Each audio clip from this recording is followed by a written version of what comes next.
6 secret tips for making men desire you more. 99% of women don't know this.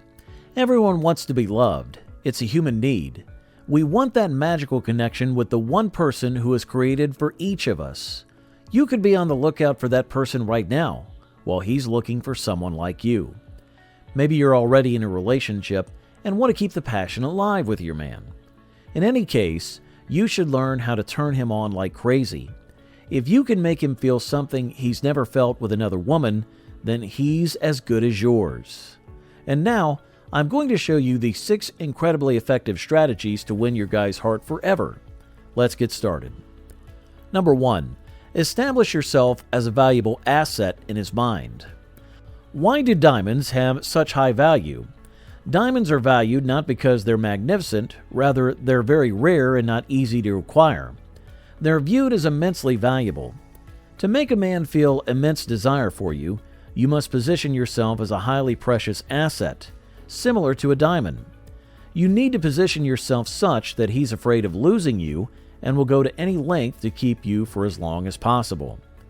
When a man realizes you're such a precious asset, something within him is triggered. His masculine instincts awaken, and he feels a deep inner need to protect you, fight for you, and never let go of you. Every guy is a born hunter.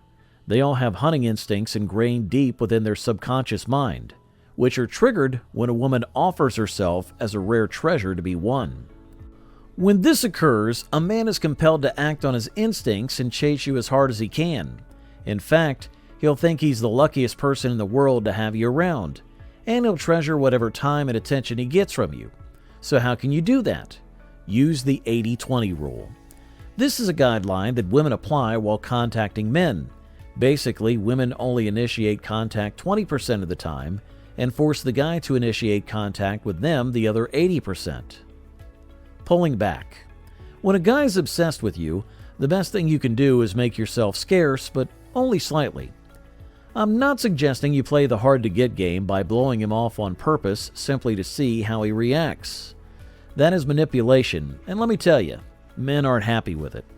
Otherwise, it may throw off the balance in both your lives.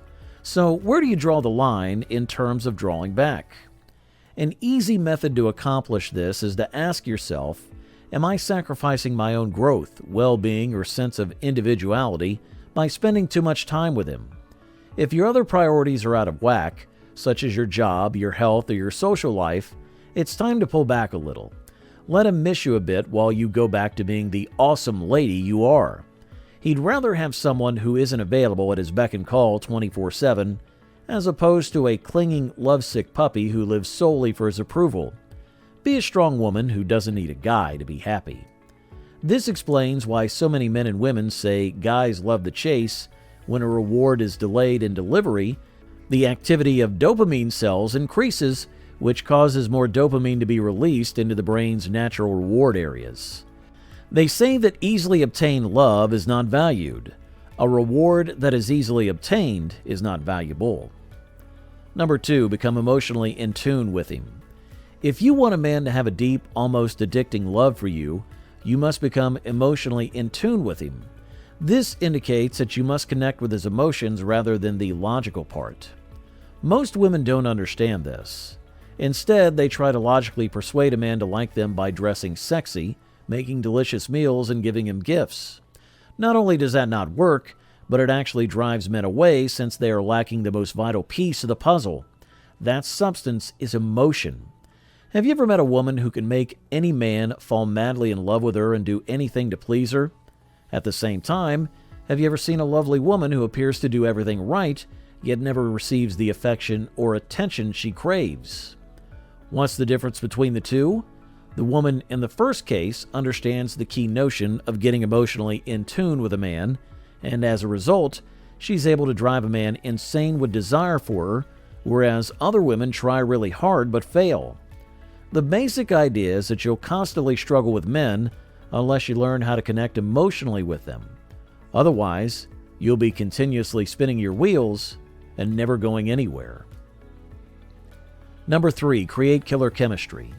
To form a deep connection with a guy or strengthen one with a long-term relationship, he must believe that he has a lot in common with you. Does your personality and approach give him the idea that he can open himself up to you? And he can have talks with you that appear to go on forever, but don't feel that way?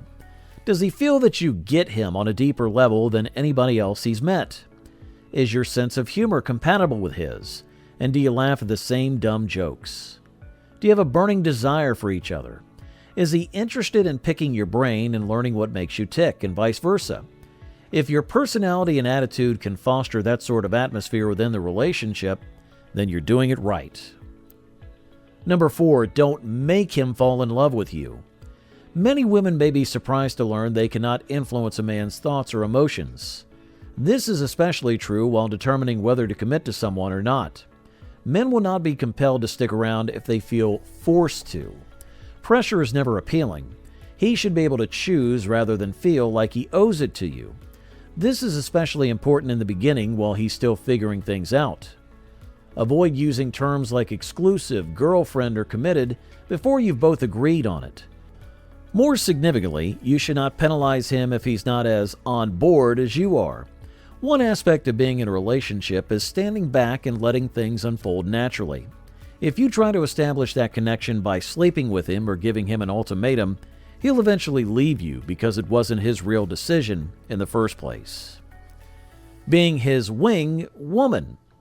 If you want him to regard you as a partner rather than simply a one-time fling, you must live up to the title, and to do so, he needs your support.